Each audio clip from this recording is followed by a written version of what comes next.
This article presents common techniques and facts regarding the cultivation of the flowering plant cannabis, primarily for the production and consumption of cannabis flowers. Cultivation techniques for other purposes differ. Botany. Cannabis belongs to the genus Cannabis in the family Cannabaceae and includes 3 species, C. sativa, C. indica, and C. ruderalis. It is typically a dioecious annual plant.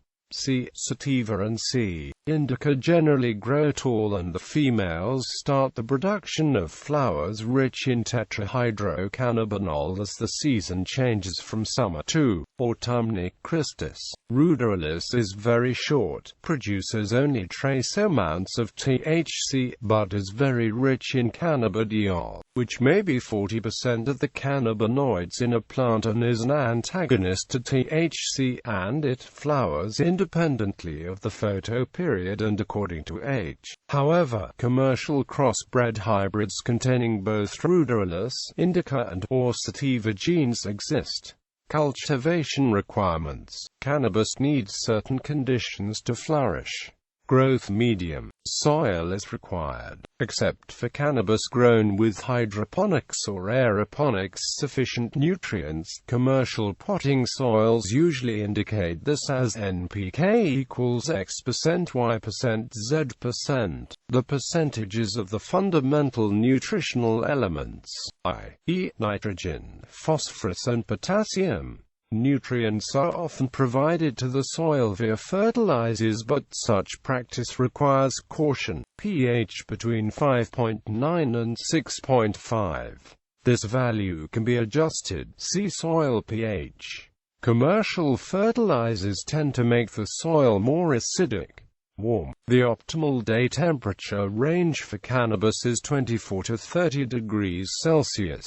Temperatures above 31 degrees Celsius and below 15.5 degrees Celsius seem to decrease THC potency and slow growth. At 13 degrees Celsius the plant undergoes a mild shock, though some strains withstand frost temporarily. Light can be natural or artificial. Under artificial light, the plant typically remains under a regime of 16 to 24 hours of light and 0 to 8 hours of darkness from the germination until flowering, with longer light periods being conducive to vegetative growth, and longer dark periods being conducive to flowering. There is an ongoing debate over the necessity of a dark period for vegetative growth. It has been suggested that, when subjected to a regimen of constant light without a dark period, cannabis begins to show signs of decreased photosynthetic response, lack of vigor, and an overall decrease in vascular development. Typically, flowering is induced by providing at least 12 hours per day of complete darkness. Flowering in cannabis is triggered by a hormonal reaction within the plant that is initiated by an increase in length of its dark cycle, i.e., the plant needs sufficient prolonged darkness for bracteole to begin. Some indica varieties require as little as 8 hours of dark to begin flowering, whereas some sativa varieties require up to 13 hours.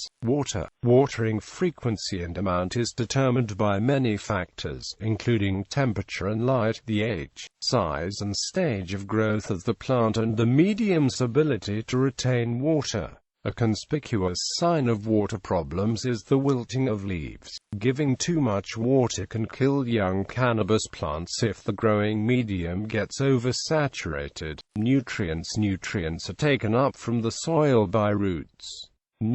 Soil amendments are added when the soil nutrients are depleted. Fertilizers can be chemical or organic, liquid or powder, and usually contain a mixture of ingredients. Commercial fertilizers indicate the levels of NPK. During the vegetative stage, cannabis needs more N than P and K, while during the flowering stage, P is more essential than N and K. The presence of secondary nutrients is recommended. Micronutrients rarely manifest as deficiencies, because cannabis nutrient needs vary widely depending on the variety. They are usually determined by trial and error, and fertilizers are applied sparingly to avoid burning the plant. Stages of development. Germination. Germination is the process in which the seeds sprout and the root emerges.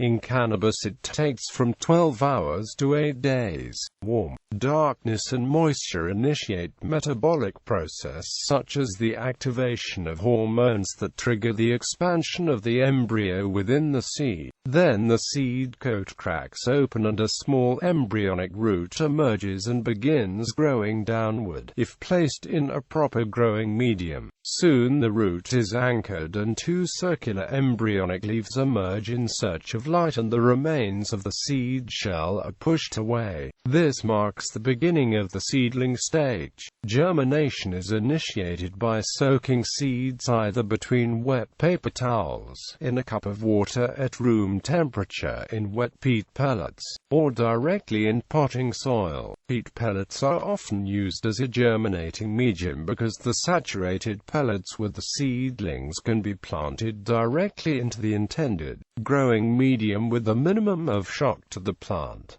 Seedling phase. The seedling stage begins when the seed coat splits open and exposes the root and round seed leaves, or cotyledons. It lasts from 1 to 4 weeks and is the period of greatest vulnerability in the life cycle of the plant, requiring moderate humidity levels, medium to high light intensity, and adequate but not excessive soil moisture. Most indoor growers use compact fluorescent or T5 fluorescent lights during this stage as they produce little heat. HPS and MH lights produce large amounts of radiant heat and increase the rate of transpiration in the plant, which can quickly dry out seedlings with the small root systems. Vegetative phase. Duration 1 to 2 months indoors. In this stage the plant needs a significant amount of light and nutrients depending on the genetics of the particular plant. It continues to grow vertically and produce new leaves. The sex is starting to reveal itself, which is a sign that the next stage begins. Concurrently, the root system expands downwards in search of more water and food. Some newly developed strains omit the vegetative stage and pass directly from seedling to pre-flowering, when the plant possesses 7 sets of true leaves and the 8th is barely visible in the center of the growth tip, or shoot apical meristem. The plant has entered the vegetative phase of growth. During the vegetative phase, the plant directs its energy resources primarily to the growth of leaves, stems, and roots. A strong root system is required for strong floral development. A plant needs 1 or 2 months to mature before blooming. The plant is ready when it has revealed its sex. Plant size is a good indicator of sex. Females tend to be shorter and branchier due to the raceme type inflorescence than males, whose flowers grow in panicles. The males are then usually culled when they are identified, so that the females will not be pollinated, thus producing synsemia buds. During the vegetative phase, cultivators generally employ an 18 to 24-hour photo period because the plants grow more quickly if they receive more light, although a warmer and cooler period are required for optimal health. Although no dark period is required, there is debate among cultivators as to whether a dark period is beneficial, and many continue to employ a dark period. Energy savings often support using a dark period, as plants undergo late-day decline, and therefore lighting during the late night hours is less effective. The amount of time to grow a cannabis plant indoors in the vegetative stage depends on the size of the flower, the light used, the size of the space, and how many plants are intended to flower at once, and how big the strain gets in the stretch. Cannabis cultivators employ fertilizers high in N and K during the vegetative stage, as well as a complete micronutrient fertilizer. The strength of the fertilizer is gradually increased as the plants grow and become more hardy. Advanced cultivation methods include training and trellising techniques such as screen of green, sea of green supercropping, and LSD supercropping, and entire systems and methods such as the NIMBY no-dump method, Hempu bucket, and the Crusty Freedom bucket methods. Research into the production of cannabis for the drug marinol and other more profitable and marketable forms of cannabis-based medicines has further pushed the envelope of cannabis cultivation in all forms of laboratory, both public and private, using a water or air-based growth medium, the use of homemade, organic composted fertilizers, the emphasis on advanced cultivation techniques, as well as the availability of hybrid strains, is believed to be a factor in the increase in the overall quality and variety of commercially available cannabis over the past few decades. The Internet in particular has brought together widely diverse genetics from around the world through trading and purchasing. However, well-grown heirloom strains are used to produce 1 gram per watt-hour harvest. Pre-flowering phase, also called the stretch. This takes 1 day to 2 weeks. Most plants spend 10 to 14 days in this period after switching the light cycle to 12 hours of darkness. Plant development increases dramatically, with the plant doubling or more in size. Production of more branches and nodes occurs during this stage. As the structure for flowering grows, the plant starts to develop bracts. Bracteal is where the branches meet the stem. Pre-flowering indicates the plant is ready to flower. Flowering phase. The flowering phase varies from about 6 to 22 weeks for pure indicas, with a shorter flowering time than pure sativas. Mixed indica-sativa strains have an intermediate flowering time. The sex is clearly revealed in the first flowering phase. Males produce little ball-like flowers clustered together like grapes called panicles. Most plants begin to flower under diminishing light. In nature, cannabis plants sense the forthcoming winter as the earth revolves about the sun and daylight reduces in duration. If females are not pollinated, they start to produce buds that contain sticky white resin glands or trichomes in a final attempt for pollination by wind-borne male pollen. The trichomes produce resins that contain the largest amounts of THC and CBN, the 2 main psychoactive substances. Fertilized females continue to produce resinous trichomes, but more plant energy is consumed by the production of seeds, which can be half the mass of a fertilized bract. Thus, to maximize resin per gram, infertile cultivation is preferred. Inflorescence that produce no seeds are called synsemia. Potent synsemia is especially important to medical uses. To minimize the amount of cannabis they must consume to be afforded relief, cannabis with seeds is generally considered to be of inferior quality